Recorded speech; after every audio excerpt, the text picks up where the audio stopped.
প্রথমত আমাদের ওয়ার্ল্ড কাপের রেজাল্ট যদি আপনি দেখেন, কোনোবারই আমরা অনেক ভালো ক্রিকেট খেলি না। আমাদের গত বছর আমরা ভালো ক্রিকেট খেলেছি, বাট আরও ভালো সুযোগ ছিল গত ওয়ার্ল্ড কাপে, বাট আমরা পারিনি। কিন্তু আপনি দেখবেন প্রতি ওয়ার্ল্ড কাপের আগে কিছু না কিছু ঘটে আমাদের।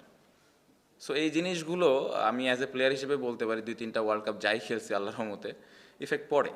এখন আমরা ওই যে অ্যাক্টিং করি যে না আমাদের কিছু হয় না, আমরা হেভি প্রফেশনাল ক্রিকেটার, তো এটা আপনারাও বোঝেন যে আমরা অ্যাক্টিং করি, এটা ইটস নট ইজি।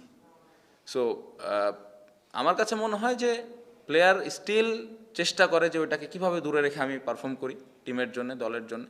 বাট এই জিনিসগুলো না হলে ভালো। বাট এই ব্যাপারটা আমি বলবো যে এটা আবার একটু আমাদের কন্ট্রোলেরও বাইরে। এটা কিভাবে হয়ে গেছে আমি ডিটেলে জানি না, বাট যেটা হচ্ছে এটা আসলে যে আমরা কন্ট্রোল করতে পারতেছি বা পারবো, আসলে কী ওয়েতে কন্ট্রোল করা যেত এই সম্পর্কে আমার আইডিয়া নাই। স্টিল আমি বলবো তারপরে ওই অ্যাক্টিং করে হলেও ভালো মন মানসিকতাটা নিয়ে ওয়ার্ল্ড কাপে যদি আমরা যাই, যেখানেই খেলি ওইখানে চেষ্টা করা উচিত যে কীভাবে আমি দলের হয়ে ভালো করতে পারি।